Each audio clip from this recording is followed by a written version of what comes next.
दुनिया में इंसान एक तरह से पैदा होते हैं।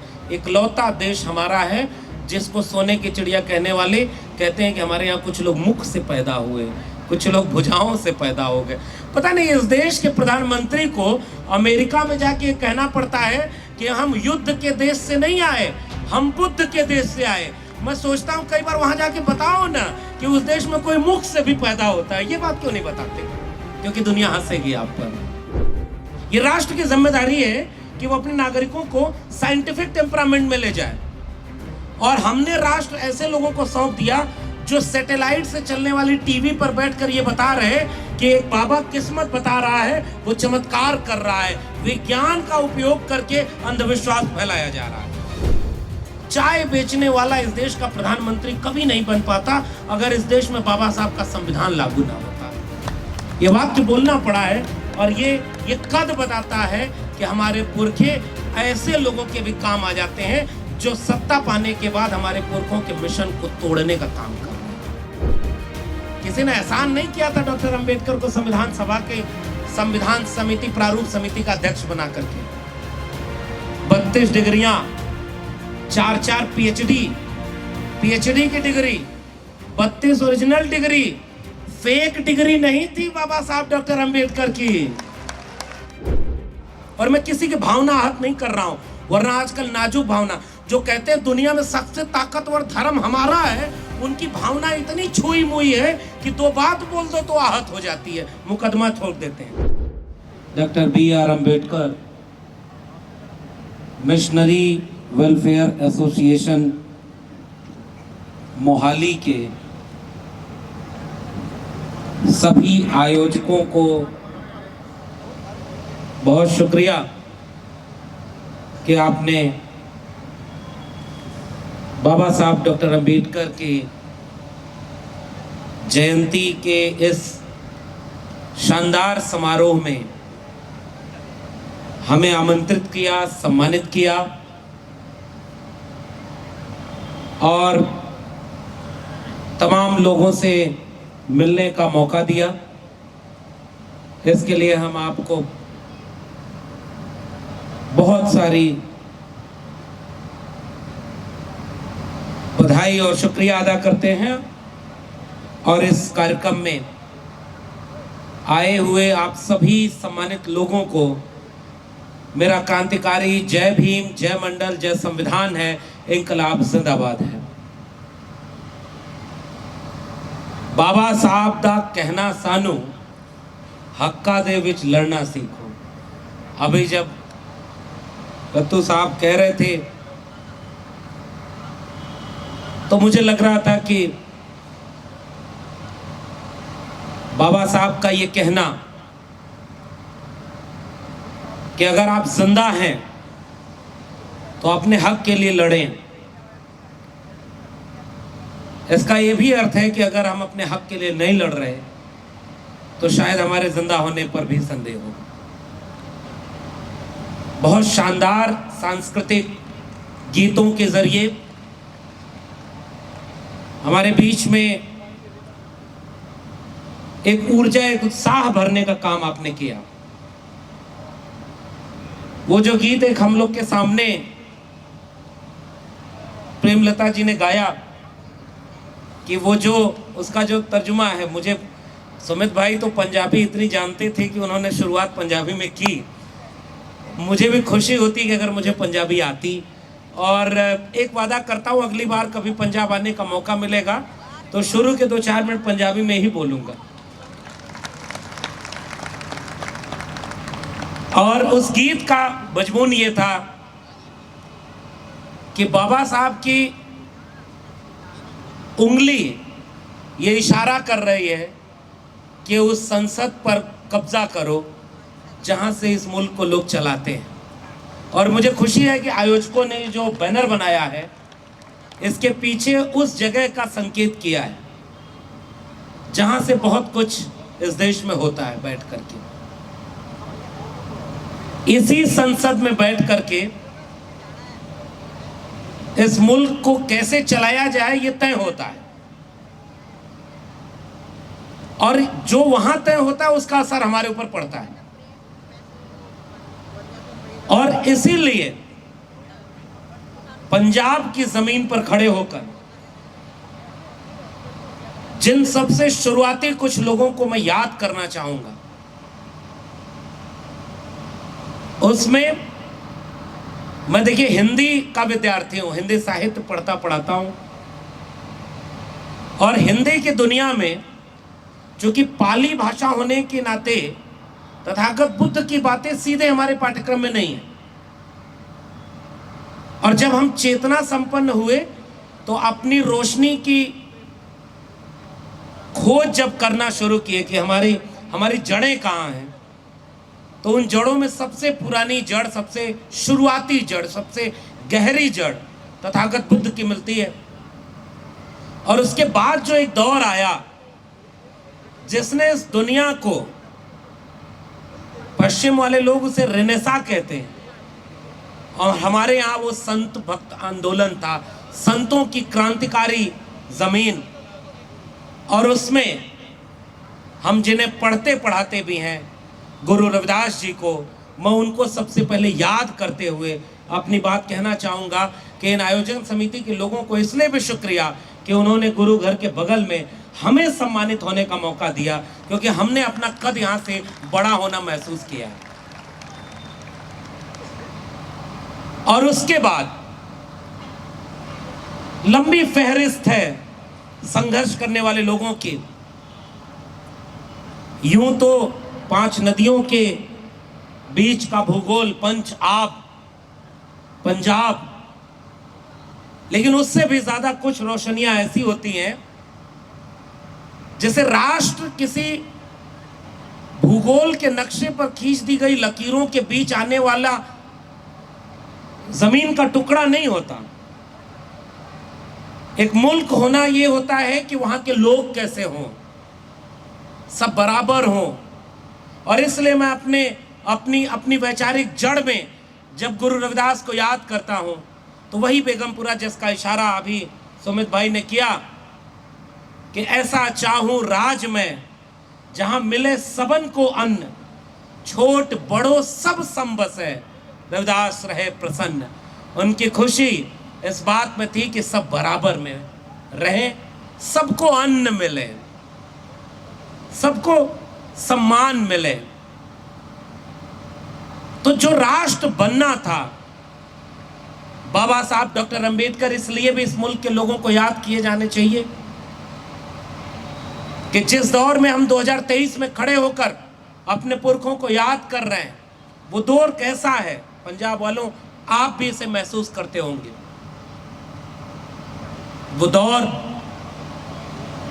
झूठ बोलने वाले लोगों को सत्ता की सबसे बड़ी कुर्सी पर बैठकर हमें देखते हुए झेलने का दौर है। वो दौर जिसमें अपराधियों को जेल में डालने वाले कानूनों के तहत इस मुल्क में छात्र, नौजवान, शिक्षक जेल में डाले गए हों। वो दौर जिसमें न्याय की चारदीवारी के बीच न्याय कमजोर पड़ता हुआ दिख रहा हो।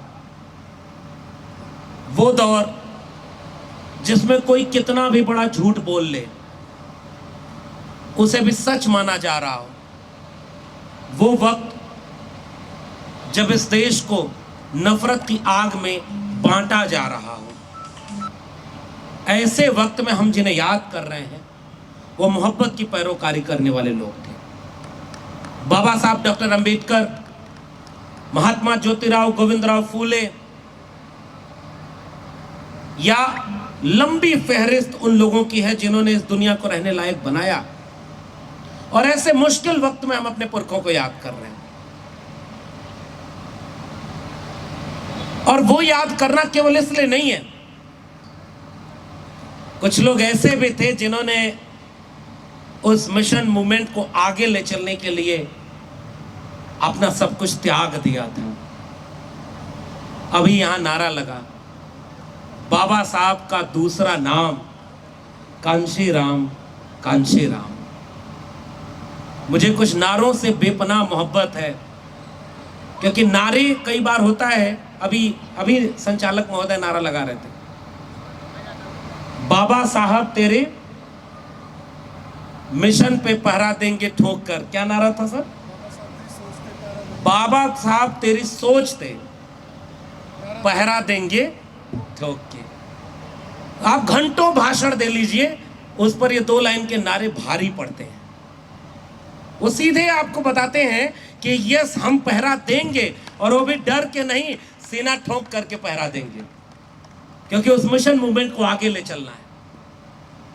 और तब मुझे कुछ और नारे याद आते हैं, जिसकी जितनी संख्या भारी उसकी उतनी हिस्सेदारी। अब जो नारा हमारे यहां मिशन मूवमेंट में चलता है, मैंने वो नारे जब पढ़े और उसे बार बार मंचों पर बोलता हूं। हमारे यहां अर्जक संघ, त्रिवेणी संघ बना, तो वो वैज्ञानिक चेतना की वही बात करता था जिसके लिए बाबा साहब डॉक्टर अंबेडकर ने संविधान के अनुच्छेद 51A में ये लिख दिया कि नया भारत जब बनेगा तो इसके लोगों को वैज्ञानिक चेतना संपन्न किया जाएगा। ये राष्ट्र की जिम्मेदारी है कि वो अपने नागरिकों को साइंटिफिक टेम्परामेंट में ले जाए, और हमने राष्ट्र ऐसे लोगों को सौंप दिया जो सैटेलाइट से चलने वाली टीवी पर बैठकर ये बता रहे कि एक बाबा किस्मत बता रहा है, वो चमत्कार कर रहा है। विज्ञान का उपयोग करके अंधविश्वास फैलाया जा रहा है। और मैं उस किस्से को एक सिंबल के रूप में इस्तेमाल करता हूं। हमारे यहाँ उधर मध्य भारत में एक बाबा है जो कथा भागवत करते हुए ये कहता है कि वो जो किस्सा सुना रहा है कि अगर आपका बच्चा पढ़ने में फेल हो जाए, पढ़ने में कमजोर हो, तो जिस दिन उसका इम्तिहान हो, किसी बेलपत्र पर शहद लगा करके एक मंदिर में ऐसे चढ़ा दो, आपका बच्चा पास हो जाएगा। और अखबार में खबर छपती है कि उसी कथावाचक का बेटा 8वीं में 2 बार फेल हो गया। मैं सोचता हूं कि ये कैसा भारत बन रहा है? बाबा साहब के सपनों का भारत तो नहीं बन रहा है, और एक बहुत बड़ी आबादी को अंधविश्वास और पाखंड में ढकेला जा रहा है। उन सब से लड़ने का काम हमारी विरासत ने किया। जब ज्योतिबा फूले साहब ने लिखा गुलामगिरी, और उनके जहन में यह था कि गुलामों को गुलामी का एहसास करा दो, वो अपनी बेड़ियां खुद ब खुद तोड़ लेगा। अब चूंकि कार्यक्रम देखिए अंतिम पड़ाव पर है, तो मैं किस्सों के जरिए ही अपनी बात कह दूंगा। महात्मा ज्योतिराव फूले ने एक किताब लिखी है तृतीय रत्न। उसमें एक नाटक लिखा कि एक आदमी बहुत परेशान था, तो एक ब्राह्मण के पास गया। वही मुखस्य जायते ब्राह्मण बाहुर नाम क्षत्रिय। दुनिया में इंसान एक तरह से पैदा होते हैं। इकलौता देश हमारा है जिसको सोने की चिड़िया कहने वाले कहते हैं कि हमारे यहाँ कुछ लोग मुख से पैदा हुए, कुछ लोग भुजाओं से पैदा हो गए। पता नहीं इस देश के प्रधानमंत्री को अमेरिका में जाके कहना पड़ता है कि हम युद्ध के देश से नहीं आए, हम बुद्ध के देश से आए। मैं सोचता हूँ कई बार वहां जाके बताओ ना कि उस देश में कोई मुख से भी पैदा होता है। ये बात क्यों नहीं बताते? क्योंकि दुनिया हंसेगी आप पर। आप नहीं बताते क्योंकि आपको जब दुनिया में अपनी शान बढ़ानी होती है तो बुद्ध याद आते हैं, और भारत लौटते हो तो तुम्हारी विचारधारा पर सबसे बड़े खतरा के रूप में बुद्ध खड़े मिलते हैं, क्योंकि उन्होंने प्रज्ञाशील और करुणा की बात की, सत्य और अहिंसा की बात की। और ये झूठे लोग हिंसा फैलाने का काम जब करते हैं तो बुद्ध उनके सामने एक बाधा बनकर खड़े हुए। और इसलिए हम इस मंच पर अपने सबसे पहली रोशनी तथागत बुद्ध को याद करते हैं। बुद्ध को याद करना पूजना नहीं है। तथागत बुद्ध से उनके लोगों ने पूछा कि आपका सबसे महत्वपूर्ण पैगाम क्या होगा?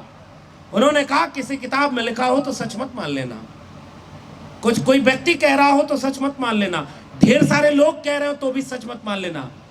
सच वो मानना जो तुम्हें सच लगे। अप दीपो भव, अपना दीपक स्वयं बनो। इसलिए मुझे अपनी वैचारिक जड़ तथागत बुद्ध में नजर आती है। और उन्होंने कहा कि इस दुनिया को मोहब्बत और प्यार से जीता जा सकता है। कोई ईश्वर नहीं होता, कोई आत्मा नहीं होती, सब इंसान बराबर है।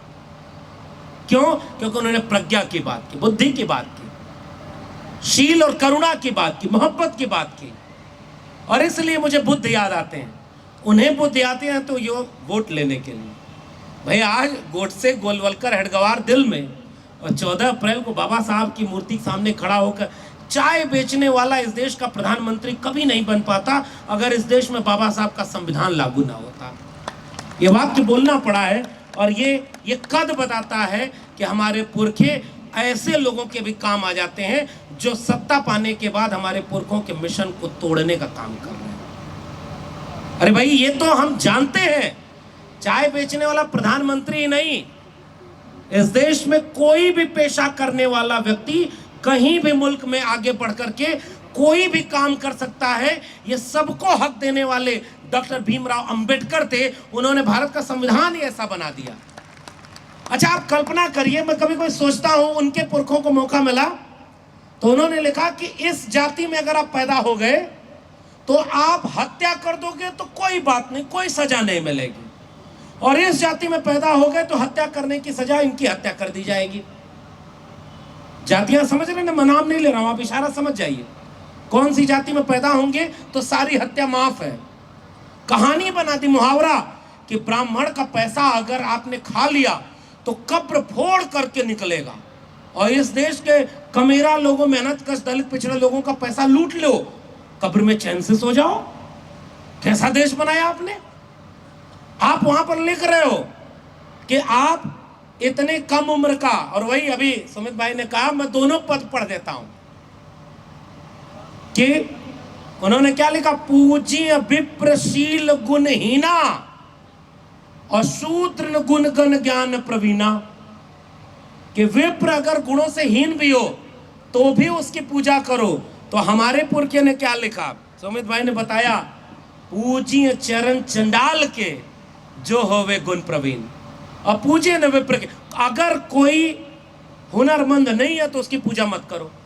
मैं सोचता हूं कि अगर बाबा साहब के जहन में बदला लेना होता, मौका तो मिल गया था ना, उस कलम में इतनी ताकत थी। और एक बात और, किसी ने एहसान नहीं किया था डॉक्टर अंबेडकर को संविधान सभा के संविधान समिति प्रारूप समिति का अध्यक्ष बना करके। 32 डिग्रियां, 4 पीएचडी की degree, 32 original degree, fake degree नहीं थी बाबा साहब डॉक्टर अंबेडकर की, ओरिजिनल डिग्री लेकर के इस देश में लौटे थे। और उनसे ज्यादा काबिल व्यक्ति उस समय संविधान सभा में कोई था ही नहीं, इसलिए वो काबिलियत से पाया गया कद था। और उस कलम में जब ताकत मिली तो उन्होंने ऐसा संविधान नहीं बनाया कि अब एक दलित के वोट का अधिकार 100 ब्राह्मण के हिसाब का होगा, और कोई एक दलित 100 ब्राह्मणों पर भारी पड़ेगा। देखो, जिसके दिल में इंसानियत होती है ना, वो बदला नहीं लेता।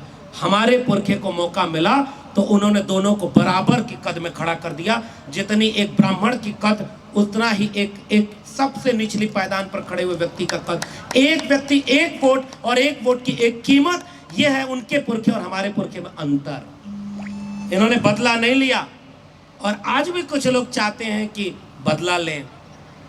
मैं अपने पुरखों को याद करते हुए 2-4 पद पढ़ना चाहता हूं, क्योंकि मैं गुरु घर के बगल में खड़ा हूं और हिंदी साहित्य का विद्यार्थी हूं।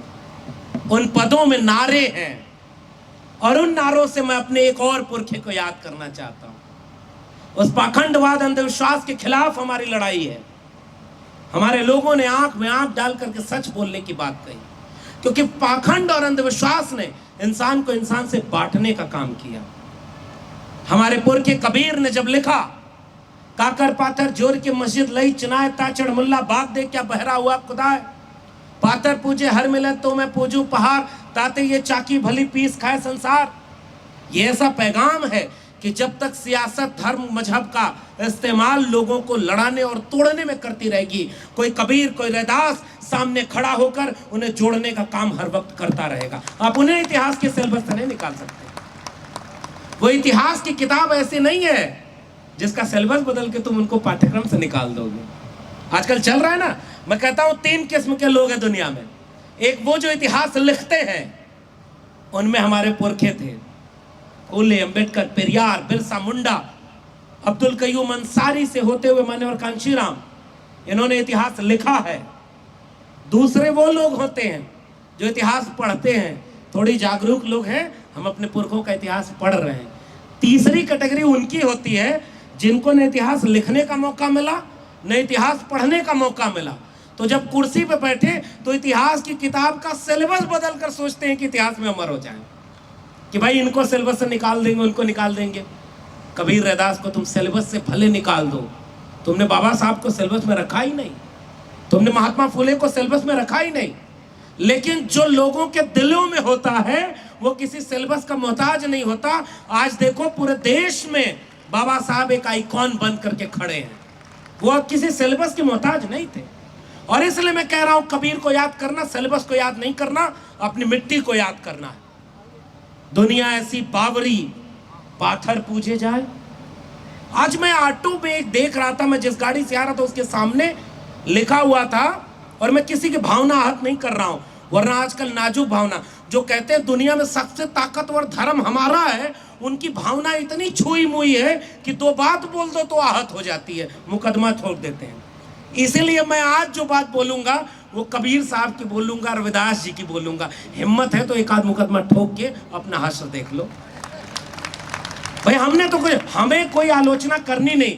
सुमित भाई को सुनते हुए आपको समझ में आ गया होगा कि वो एक भारत दिखा रहे थे मीडिया के चश्मे से, और उस मीडिया के चश्मे से उन्होंने बताया कि हमारी पूरी विरासत ही हमारे लिए एक पाठशाला की तरह है। तथागत बुद्ध से लेकर के आज तक हर एक व्यक्ति एक बड़ा मीडियाकार है और बड़ा पत्रकार है, शिल्पकार है। अकबर इलाहाबादी ने एक शेर लिखा कि खींचो न कमानों को न तलवार निकालो, जब तोप मुकाबिल हो तो अखबार निकालो। हमारे पुरखों ने अखबार निकालकर हमारे लिए आवाज दी है, और इसलिए मैं अपने लिटरेचर वाले संदर्भ से उसी बात को दूसरे चश्मे से आपके सामने रख रहा हूं। और अब कुछ लोगों को मेरा परिचय देते हुए कहा ना कि उत्तर प्रदेश से आए हैं, और उत्तर प्रदेश में राम राज्य आया हुआ है। मैं बात कर रहा था अपने प्रदेश के राम राज्य की, तो मुझे कबीर साहब याद आ रहे थे। मन ना रंगाए रंगाए जोगी कपड़ा, आसन मार मंदिर में बैठे, ब्रह्म छोड़ पूजन लागे पथरा, और कनवा फड़ाए जटवा बढ़ाए, दढ़ियो बढ़ाए जोगी हो गई न बकरा, और मथवा मुड़ाए जोगी कपड़ों रंगैले, और गीता बाँच जोगी हो गई न लबरा, और मन ना रंगाए रंगाए जोगी कपड़ा। मैंने किसी प्रदेश के मुख्यमंत्री पर कोई टिप्पणी नहीं की, मैंने केवल अपने पुरखे कबीर साहब का एक दोहा पढ़ा है, एक पद पढ़ा है, और उसको पढ़ते हुए मैं 2023 के भारत को एक पैगाम, चूंकि गुरु घर के बगल में खड़ा हूं तो मेरा फर्ज है कि मेरे अपने पुरखों ने जिस भारत का ख्वाब देखा था उसमें मंदिर मस्जिद के नाम पर, धर्म के नाम पर झगड़ा लड़ाई और दंगा नहीं था। वो जिनकी पूजा करते हैं उनको भी हथियारों से लैस रखते हैं। हमारे जितने पुरखे हैं उनके भी हाथ में एक हथियार है, लेकिन वो कलम और किताब का है। और इसलिए हम उस कलम और किताब के वारिस ये बात हर मंच पर कहते हैं कि इस मुल्क में मैं पिछड़ी जाति से आता हूं, पशुपालक कमेरा लोग, इस देश में हाथ से श्रम करके जिनके पुरखों ने इस दुनिया को रहने लायक बनाया, किसी किसान, कुम्हार, लोहार, बढ़ई, नाई, मोची, निषाद, मल्ला, इन जातियों के लोगों ने हाथ से मेहनत की, तब ये दुनिया रहने लायक हुई।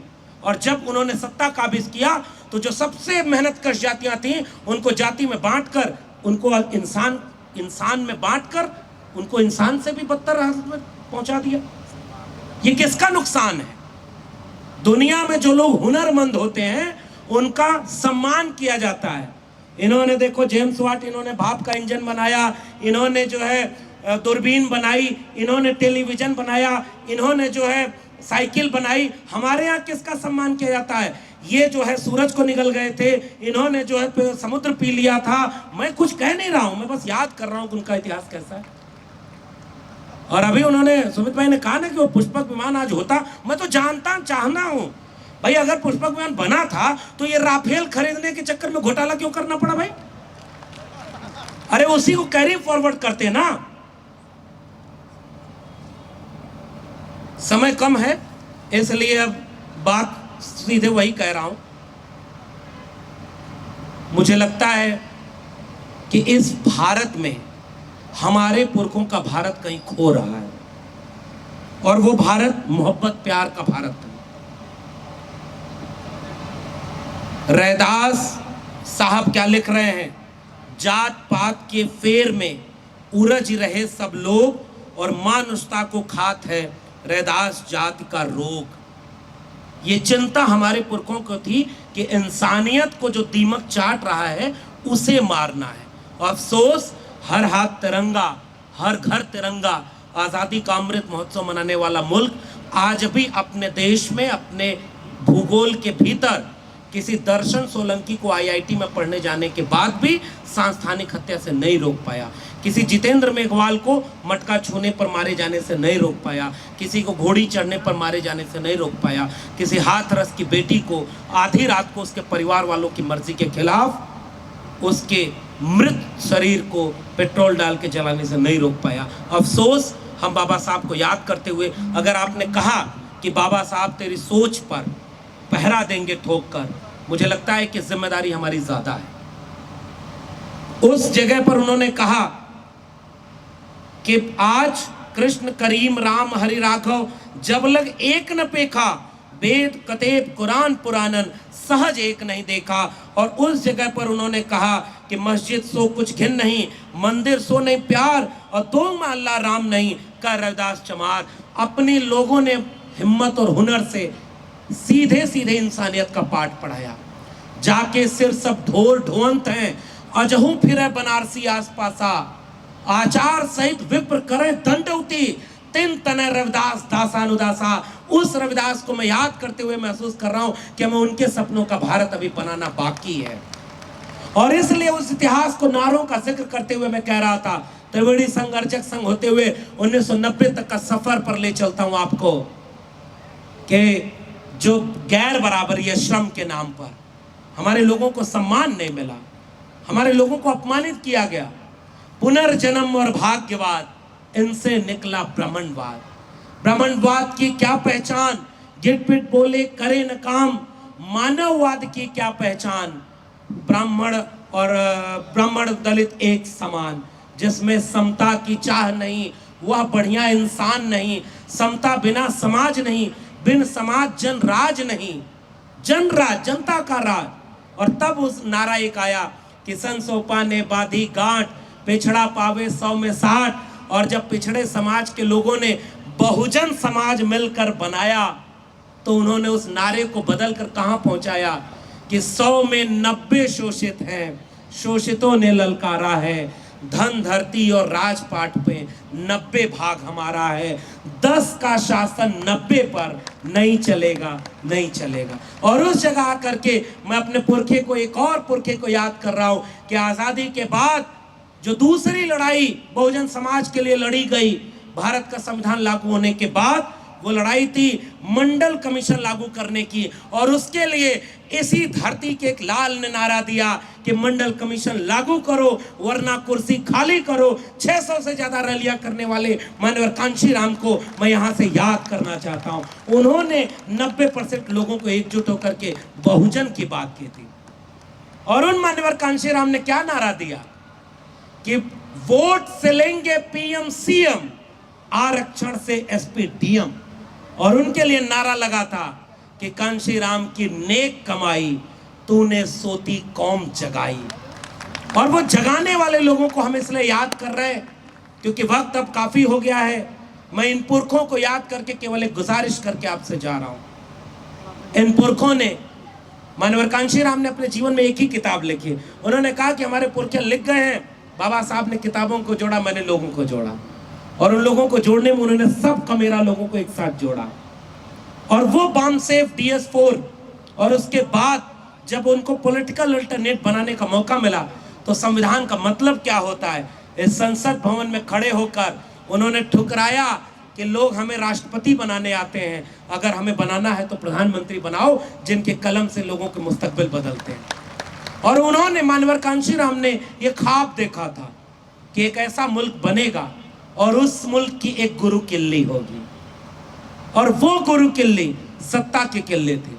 उन्होंने अपने जीवन में एक ही किताब लिखी, चमचा योग। और उसका एक वाक्य जो मेरा प्रिय वाक्य है, जिन्हें जवानी में चमचागिरी की लत लग जाती है उनकी सारी उम्र दलाली में गुजर जाती है। मैं केवल इतना कहना चाहता हूं कि माननीय कांशीराम ने भी कुछ हम लोगों को सजग रहने के लिए कहा था कि देखो, कुछ चमचे बन करके तुम्हारे हकों का सौदा करने तो नहीं चले गए। मैं आज भी चाहता हूं, इस आयोजक समिति के लोगों को बधाई देता हूं, जब ये एक ड्रेस में एक अनुशासन में इतना शानदार कार्यक्रम कर रहे थे, तो मुझे लग रहा था कि 1925 के किसी नारंगी संगठन को अगर चुनौती कहीं से मिल सकती है तो वो ऐसे ही नीले लिबास में लिपटे हुए किसी अनुशासित ऐसे ही संगठन से मिल सकती है। हमें उम्मीद है कि यह नीला झंडा और वो झंडा एक दिन वो जो बुद्धिज्म का पंचशील का झंडा है उसको मिलाकर इस मुल्क के लाल किले पर लहराएगा। और वो तब होगा जब हम अपने लोगों को वोट की कीमत से उनके हक हुकूक का सौदा शिक्षा बचाने से कर पाएंगे। बचाने के लिए क्या है हमारे पास? जो पहरा देंगे ठोक कर आप कह रहे हो, क्या आपको नहीं लगता कि आपका रिजर्वेशन खत्म हो गया और हम पहरा नहीं दे पाए? ये कड़वी बात है। लेटरल एंट्री से अब तक 350 से ज्यादा ज्वाइंट सेक्रेटरी इस देश में बना दिए गए और एक भी SC ST OBC नहीं है। बताइए किसका हम पहरा दे रहे थे? शिक्षा और रोजगार दो ही जगह पर रिजर्वेशन लागू है और दोनों को उस फकीर ने निजी हाथों में बेच दिया, आरक्षण अपने आप खत्म हो गया। बताइए हम पहरा किसका दे पा रहे हैं? लेकिन हाँ, हमें ही पहरा देना होगा। कहें कबीर जायदा बही और जबे से चेता तबे से सही। 2023 में खड़े होकर इस जयंती समारोह मनाने वाले लोगों, फिर कभी मौका मिलेगा जब आपके पास भी पर्याप्त समय होगा, फिर विस्तार में बात होगी। गुरु रविदास को याद करना, मान्यवर कांशीराम की सरजमी पर मैं शायद अपने आप से एक वादा करके जा रहा हूँ कि कांशीराम साहब ने उस कारवां को जो बाबा साहब ने आगे बढ़ाया था उसको आगे बढ़ाकर उत्तर भारत के गांव-गांव तक बिरसा, फूले, अंबेडकर, पेरियार को पहुंचाया। लेकिन आज वो कारवां कहीं ठहर सा गया है। कुछ लोग उसके ऊपर खतरा बनकर आ गए हैं और अगर हम भारत के संविधान को बर्बाद होने से नहीं बचा पाए तो दोषी हम होंगे, क्योंकि हम वो लोग हैं, हमारे हाथ में कलम और किताब है, हमारे हाथ में पढ़ने का मौका हमें मिल गया, हमारे हाथ में शिक्षा मिली, हमें भारत के संविधान का लाभ मिला और हम इतने शानदार जयंती मना रहे हैं।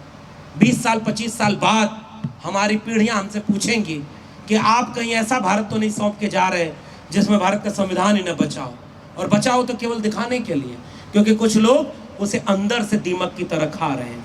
उन्हें नहीं कबूल है कि कोई वंचित शोषित जमात का व्यक्ति इस देश का हुक्मरान बने, जो ख्वाब बाबा साहब और कांशीराम साहब ने देखा था। इसलिए हमें हुक्मरान भी बनना है, हमें डॉक्टर इंजीनियर भी बनाने हैं। क्यों नारा दिया था माननीय कांशीराम ने कि आरक्षण से लेंगे SP DM? आप SP DM बन रहे थे, इसलिए वो लेटरल एंट्री लेके चले आए। पहचानिए कि आपके महापुरुषों के ख्वाबों का भारत बनाने में दुश्मन कौन लोग हैं। और इसलिए आपसे जाते आते गुजारिश, आपने हमें सम्मानित किया, दरअसल ये हमारा सम्मान नहीं, हमारे पुरखे न होते तो हम इस लायक कभी न होते कि आपकी नज़रों में सम्मान के काबिल बन पाएं।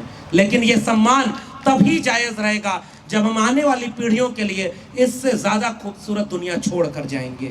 इसलिए मैं इस सरजमी पर, माननीय कांशीराम की ज़मीन पर, अपने गुरु के इस ज़मीन पर और उस तमाम संतों की ज़मीन पर, क्रांति की ज़मीन पर खुद से ये वादा कर रहा हूँ कि जब तक इस देश का संविधान बचा रहेगा और हमारे लहू का कतरा बचा रहेगा, हमारी सांस बची रहेगी, किसी बुलडोजर, किसी मुकदमे, किसी अन्याय से डरे बिना बाबा साहब डॉक्टर अंबेडकर, फूले, पेरियार भारत का संविधान और मंडल का भारत बनाने के लिए हक हुकूक की लड़ाई को जारी रखेंगे। बहुत बहुत धन्यवाद। जय भीम, जय मंडल, संविधान जिंदाबाद, उल गुलाम जिंदाबाद, इनकलाब जिंदाबाद।